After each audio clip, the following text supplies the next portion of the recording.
ನೋಡ್ರಿ ಆಮ್ಲಗಳು, ಪ್ರತ್ಯಾಮ್ಲಗಳು, ಲವಣಗಳು ಈ ಪಾಠ. Acids, basis and salts. ಆಮ್ಲ ಅಂದ್ರೆ ಆಸಿಡ್. ಆಸಿಡ್ ಅಂದ್ರೆ ಗೊತ್ತಿದೆ ನಿಮಗೆ, ಏನಾದರೂ ಪೇಪರ್ಗೆ ಏನಕ್ಕಾದ್ರೂ ಹಾಕಿದ್ರೆ ಸುಟ್ಟೋಗುತ್ತೆ, ಆಸಿಡ್ ಅಂತ ಹೇಳ್ತೀವಿ.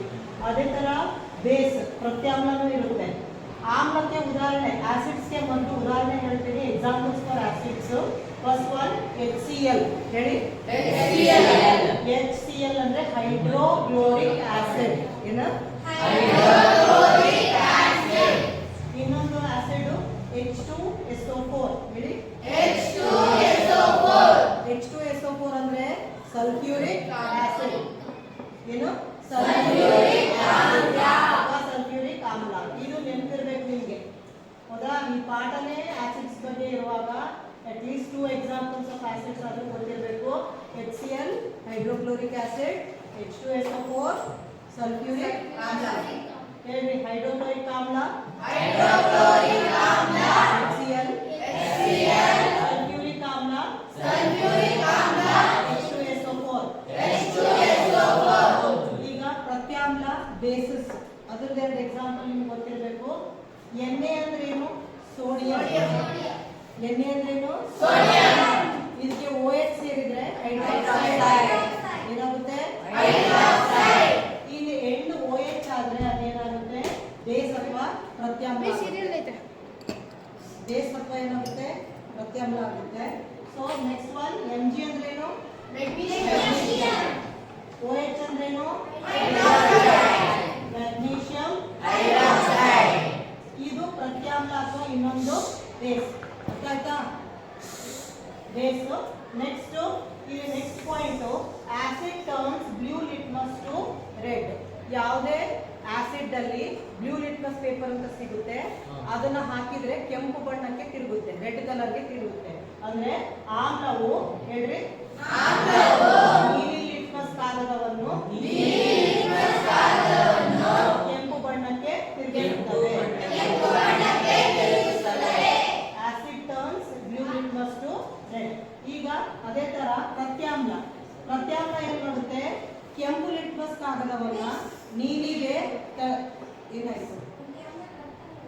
ಬರ್ತಾ ಇಲ್ವಾ? ಹೋಗಿ ಬಿಡು.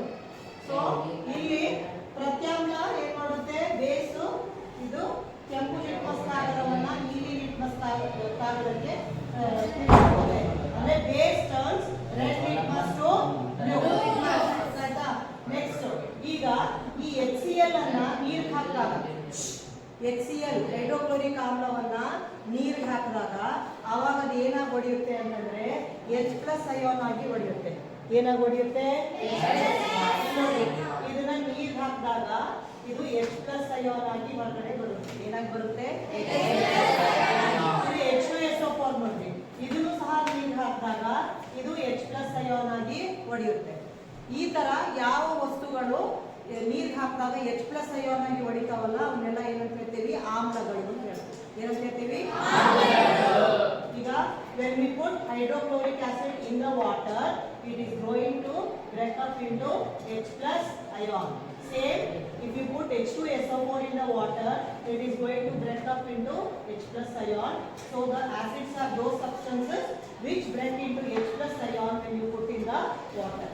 ಈಗ ನೋಡ್ರಿ, ಬೇಸಸ್ ಪ್ರತ್ಯಾಮ್ಲ ನೋಡ್ರಿ. ಪ್ರತ್ಯಾಮ್ಲ ಇದು ಎಣ್ಣೆ ಅಂದ್ರೇನು? ಸೋಡಿಯಂ ಇದೆ, OH ಇದೆ. ಇದನ್ನ ನಾವು ನೀರಲ್ಲಿ ಹಾಕಿದಾಗ OH ಮೈನಸ್ ಅಯಾನ್ ಆಗಿ ಹೊಡೆಯುತ್ತೆ. ಏನ್ ಅಯಾನ್ ಆಗಿ? ಹೈಡ್ರಾಕ್ಸಿಲ್ ಅಯಾನ್ ಆಗಿ ಹೊಡೆಯುತ್ತೆ. ಇಲ್ಲಿ ನೋಡ್ರಿ, Mg ಆಮೇಲೆ OH minus. So when you put this base in the water, NaOH, it breaks into OH minus ion. Which ion? OH minus. That is called as base. ನೋಡಿ, ಪ್ರತ್ಯಾಮ್ಲವನ್ನ ನಾವು ನೀರಿಗೆ ಹಾಕಿದಾಗ OH minus ion ಆಗಿ ಹೊಡೆದ್ರೆ ಅದೇನು? ಪ್ರತ್ಯಾಮ್ಲ. ಅರ್ಥ ಆಯ್ತಾ? ಏನ್ ನೆನ್ಪಿಟ್ಕೋಬೇಕು? ಇದು H+ ಅಯಾನ್ ಆಗಿ ಹೊಡೆಯುತ್ತೆ, ಇದು OH ಮೈನಸ್ ಅಯಾನ್ ಆಗಿ. ಸೊ ಇದು ಆಮ್ಲಗಳು, ಪ್ರತ್ಯಾಮ್ಲ. ಇಲ್ಲಿ ಒಂದು ಆಮ್ಲ ತಗೋಬೇಕಂತ ಹೇಳಿದ್ದಾರೆ, ಡೈಲ್ಯೂಟ್ ಸಲ್ಫ್ಯೂರಿಕ್ ಆಮ್ಲ. ಅಂದ್ರೇನು? ಏನ್ ತಗೋಬೇಕಂದಿದ್ದಾರೆ? ಸಲ್ಫ್ಯೂರಿಕ್ ಆಮ್ಲ. ಡೈಲ್ಯೂಟ್ ಅಂದ್ರೇನು? ಅದರಲ್ಲಿ ನೀರು ಮಿಕ್ಸ್ ಮಾಡಿರ್ಬೇಕು. ಸಲ್ಫ್ಯೂರಿಕ್ ಆಮ್ಲದಲ್ಲಿ ಏನ್ ಮಾಡಿರ್ಬೇಕು? ಅದನ್ನ ಏನಂತ ಹೇಳ್ತೀವಿ?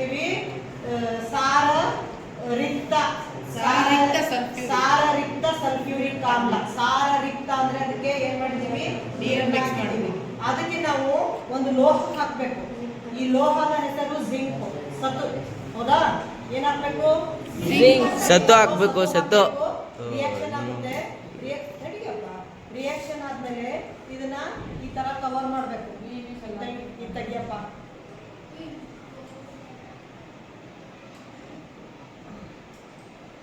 ಕವರ್ ಮಾಡಿ ಸೋಪಿನ ನೀರ್ ಒಳಗೆ ಅದನ್ನ ಪಾಸ್ ಮಾಡ್ಬೇಕು. ಈ ಕಡೆ ಬರಪ್ಪ.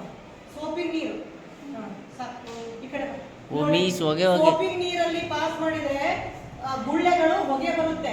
ಆ ಹೊಗೆ ಏನು ಅಂದ್ರೆ ಹೈಡ್ರೋಜನ್ ಅನಿಲ. ಯಾವ ಅನಿಲ? ಸೊ ನಾವು ಜಿಂಕ್ ಅನ್ನ ಏನನ್ನ ಸತುವನ್ನ ಹೈಡ್ರೋಕ್ಲೋರಿಕ್ ಸಲ್ಫ್ಯೂರಿಕ್ ಆಮ್ಲದೊಂದಿಗೆ ವರ್ತಿಸಿದಾಗ ಅದನ್ನ ಸೋಪಿನ ನೀರಿನ ಮೂಲಕ, ಸಾಬೂನಿನ ನೀರಿನ ಮೂಲಕ ನಾವು ಪಾಸ್ ಮಾಡಿದಾಗ ಇಲ್ಲಿ ಗುಳ್ಳೆಗಳು ಬರ್ತವೆ, ಅನಿಲ ಬರುತ್ತೆ. ಆ ಅನಿಲದ ಹೆಸರು ಹೈಡ್ರೋಜನ್ ಅನಿಲ. ಅದನ್ನ ಟೆಸ್ಟ್ ಮಾಡ್ಬೋದು ನೀವು. ಡಬ್ ಅಂತ ಹೇಳಿ ಉರಿಯುತ್ತೆ ಅದು. ಹೌದಾ? ಡಬ್ ಅಂತ ಉರಿದ್ರೆ, ಶಬ್ದದಿಂದ ಉರಿದ್ರೆ ಅದೇನದು ಹೈಡ್ರೋಜನ್ ಅನಿಲ ಅಂತ ಹೇಳ್ಬೋದು. So we have taken sulfuric acid in the test tube and then we have added zinc granules. Then it will react and it will release hydrogen gas into the soap solution. It will release hydrogen gas into the soap solution. We can check the hydrogen gas by the candle. It will burn with a pop sound.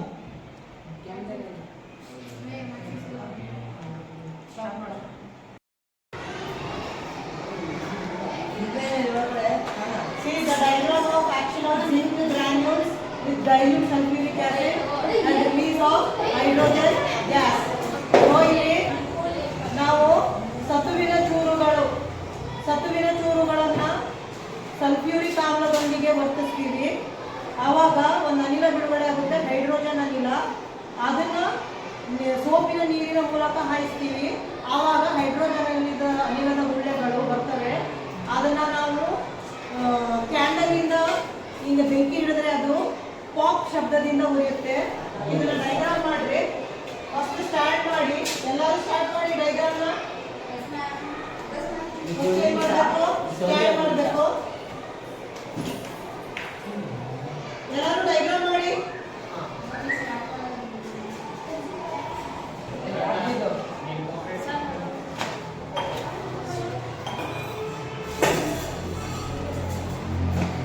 So ಇದು stand. ಈ ಸ್ಟ್ಯಾಂಡ್ಗೆ ಒಂದು test tube ಅನ್ನು ನಾವು ಏನ್ ಮಾಡ್ತೀವಿ, connect ಮಾಡ್ತೀವಿ. Test tube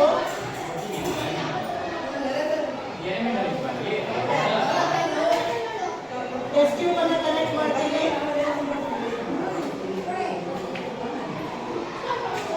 ಈ test tube ಅಲ್ಲಿ ಒಂದು ಕಾರ್ಕ್ ಹಾಕ್ತೀವಿ.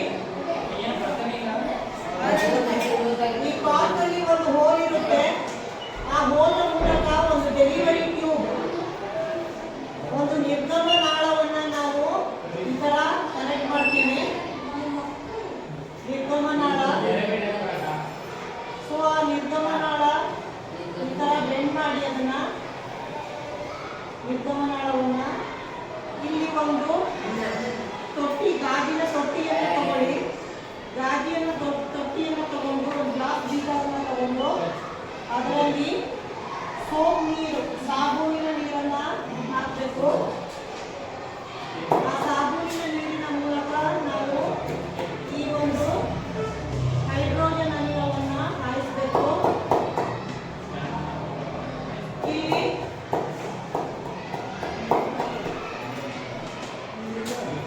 ಇದು ಸಾರಯುಕ್ತ H2SO4, ಡೈಲ್ಯೂಟ್ H2SO4 ಸಲ್ಫ್ಯೂರಿಕ್ ಆಮ್ಲ. ಇದರಲ್ಲಿ ಜಿಂಕ್ ಲೋಹವನ್ನು ಹಾಕಬೇಕು. ಜಿಂಕ್ ಲೋಹವನ್ನು ಹಾಕಿದಾಗ ಈ H2SO4, ಡೈಲ್ಯೂಟ್ H2SO4 ಮತ್ತೆ ಜಿಂಕ್ ರಿಯಾಕ್ಷನ್ ಮಾಡಿ ಒಂದು ಅನಿಲ ಉತ್ಪತ್ತಿ ಆಗುತ್ತೆ. ಅದು ಹೈಡ್ರೋಜನ್ ಅನಿಲ. ಆ ಹೈಡ್ರೋಜನ್ ಅನಿಲ ಈ ನಿರ್ಗಮನ ನಾಳದ ಮೂಲಕ ಈ ಸೋಪ್ ನೀರೊಳಗಡೆ ಬಿಟ್ಟಾಗ ಇಲ್ಲಿ ಗುಳ್ಳೆಗಳು ಬರ್ತವೆ. ಆ ಗುಳ್ಳೆಗಳಿಗೆ ನಾವು ಕ್ಯಾಂಡಲ್ ಮೂಲಕ ನಾವು ಹಿಡಿದಾಗ ಅದು ಏನ್ ಮಾಡುತ್ತೆ, ಜೋರಾಗಿ ಪಾಪ್ ಶಬ್ದದ ಮೂಲಕ ಉರಿಯುತ್ತೆ. ಇದು ಕ್ಯಾಂಡಲ್, ಮೇಣದ ಬತ್ತಿ.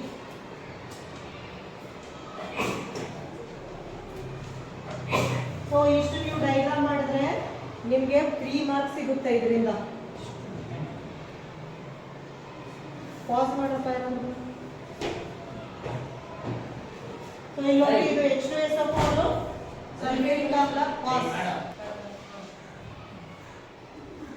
ಎಲ್ಲರೂ ಕಡೆ ನೋಡಿ ಇಲ್ಲಿ ಲೋಹದ ಕಾರ್ಬೋನೇಟ್ ನೊಂದಿಗೆ ಆಮ್ಲದ ವರ್ತನೆ.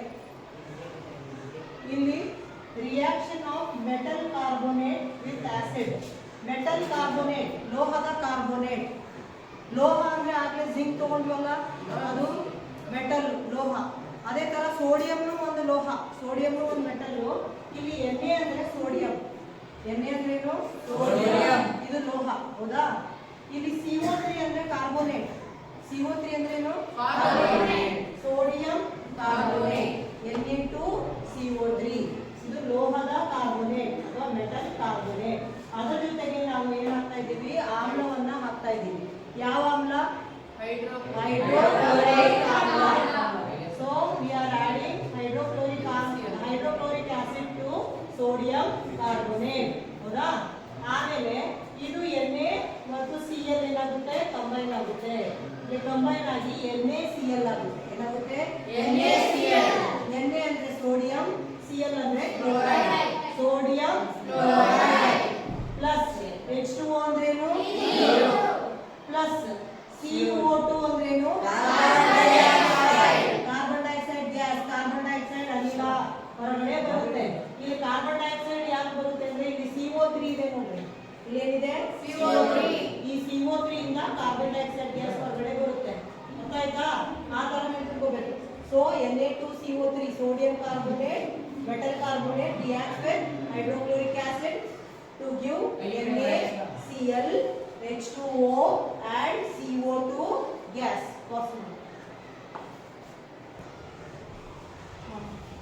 ಇಲ್ಲಿ ನೋಡ್ರಿ, ಆಗಲೇ ನಾನು ಬರೀ Na2CO3 ತಗೊಂಡಿದ್ದೆ. Na2CO3 ಅಂದ್ರೆ ಸೋಡಿಯಂ ಕಾರ್ಬೋನೇಟ್, ಲೋಹದ ಕಾರ್ಬೋನೇಟ್. ಈಗ ಅವ್ರು ಏನ್ ಹೇಳಿದ್ದಾರೆ ಅಂದ್ರೆ ಲೋಹ ಅಂದ್ರೆ ಸೋಡಿಯಂ. ಲೋಹ ಅಂದ್ರೆ ಸೋಡಿಯಂ. H ಅಂದ್ರೆ ಹೈಡ್ರೋಜನ್. H ಅಂದ್ರೆ ಹೈಡ್ರೋಜನ್. CO3 ಅಂದ್ರೆ ಕಾರ್ಬೋನೇಟ್. ಅರ್ಥ ಆಯ್ತಾ? ಇದು ಮೆಟಲ್ ಹೈಡ್ರೋಜನ್ ಕಾರ್ಬೋನೇಟ್. ಅದನ್ನ ಯಾವುದ್ರ ಜೊತೆ ರಿಯಾಕ್ಷನ್ ಮಾಡ್ತಾ ಇದ್ದೀವಿ? HCl ಹೈಡ್ರೋಕ್ಲೋರಿಕ್ ಆಮ್ಲದೊಂದಿಗೆ ರಿಯಾಕ್ಷನ್ ಮಾಡ್ತಾ ಇದ್ದೀವಿ. So the sodium hydrogen carbonate is reacting with hydrochloric acid. Again it gives NaCl. ಏನು ಕೊಡುತ್ತೆ? NaCl ಕೊಡುತ್ತೆ. NaCl ಅಂದ್ರೆ sodium chloride plus same H2O. ಇಲ್ಲಿರೋದು H2O ಆಗುತ್ತೆ ಪ್ಲಸ್ ಈ CO3 ಇಂದ ಯಾವ ಗ್ಯಾಸ್ ಹೊರಗೆ ಬರುತ್ತೆ? CO3 ಇದ್ರೆ carbon dioxide gas, CO2 gas ಹೊರಗೆ ಬರುತ್ತೆ. ಅರ್ಥ ಆಯ್ತಾ? ಅಲ್ಲಿನೂ CO2 ಗ್ಯಾಸ್ ಹೊರಗೆ ಬಂತು, ಇಲ್ಲಿನೂ ಏನಾಯ್ತು? CO2 ಗ್ಯಾಸ್ ಹೊರಗೆ ಬಂತು. ಈಗ ನೆಕ್ಸ್ಟ್ ನಾವು ಏನ್ ನೋಡ್ಬೇಕು ಅಂದ್ರೆ ಅದು ಬಿಡುಗಡೆಯಾದ ಅನಿಲ CO2 ಹೌದೋ ಇಲ್ವೋ ಅನ್ನೋದಕ್ಕೆ ಒಂದು ಟೆಸ್ಟ್ ಇದೆ, ಅಂತ ಮಾಡಬೇಕು. ಅರ್ಥ ಆಯ್ತಾ? ಈಗ ನಿಮ್ಗೆ ಆ ರಿಯಾಕ್ಷನ್ ಅಲ್ಲಿ ಕಾರ್ಬನ್ ಡೈಆಕ್ಸೈಡ್ ಗ್ಯಾಸ್ ಬಂದಿತ್ತು. ಯಾವ ಗ್ಯಾಸು? ರಿಯಾಕ್ಷನ್ ಅಲ್ಲಿ ಆ ಕಾರ್ಬನ್ ಡೈಆಕ್ಸೈಡ್ ಗೆ ಒಂದು ಟೆಸ್ಟ್ ಇದೆ. ಏನ್ ಟೆಸ್ಟ್ ಇದೆ ಅಂತಂದ್ರೆ ಈಗ ಹೈಡ್ರೋಜನ್ ಗೆ ಒಂದು ಟೆಸ್ಟ್ ಮಾಡಿದ್ರಲ್ಲ, ಬೆಂಕಿ ಹಚ್ಚಿದ ತಕ್ಷಣ ಡಬ್ ಅಂತ ಹೇಳಿ ಉಳಿತಲ್ಲ, ಅದೇ ತರ ಕಾರ್ಬನ್ ಡೈಆಕ್ಸೈಡ್ ಇದು ಒಂದು ಅನಿಲ, ಇದಕ್ಕೊಂದು ಟೆಸ್ಟ್ ಇದೆ. ಇದನ್ನ ಏನ್ ಮಾಡ್ಬೇಕು? ಸುಣ್ಣದ ತಿಳಿ ನೀರಿನ ಮೂಲಕ ಕಾರ್ಬನ್ ಡೈಆಕ್ಸೈಡ್ ಹಾಯಿಸ್ಬೇಕು. ಕಾರ್ಬನ್ ಡೈಆಕ್ಸೈಡ್ ಅನಿಲವನ್ನ ಹಾಯಿಸ್ಬೇಕು. ಆಗ್ಲೇ ನಾವು ಪೈಪ್ ನ ಮೂಲಕ ಹಾಯಿಸ್ಲಿಲ್ವಾ? ನಾವು ಹೈಡ್ರೋಜನ್ ಹಾಯಿಸಿದ್ವಿ ತಾನೆ? ಅದೇ ತರ ಕಾರ್ಬನ್ ಡೈಆಕ್ಸೈಡ್ ನ ಸುಣ್ಣದ ತಿಳಿ ನೀರು, ಸುಣ್ಣ ತಗೋಬೇಕು, ಅದನ್ನ ನೀರು ಮಿಕ್ಸ್ ಮಾಡಬೇಕು. ನೀರು ಮಿಕ್ಸ್ ಮಾಡಿ ಒಂದ್ ಸ್ವಲ್ಪ ಹೊತ್ತು ಹಂಗೆ ಇಡಬೇಕು. ಮೇಲೆ ಕ್ಲಿಯರ್ ವಾಟರ್ ಬರುತ್ತೆ, ತಿಳಿ ನೀರು ಬರುತ್ತೆ.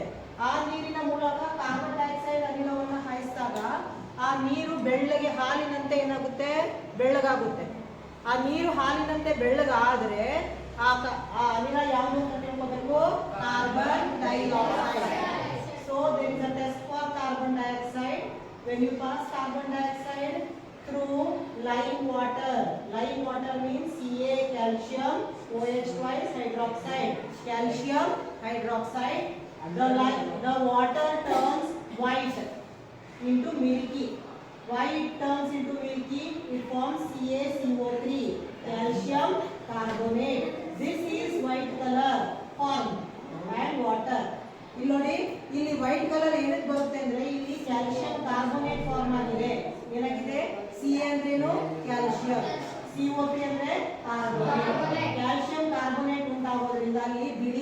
ಪೌಡರ್ ಉಂಟಾಗುತ್ತೆ, ಆಮೇಲೆ ನೀರು ಸಿಗುತ್ತೆ. ಫಸ್ಟ್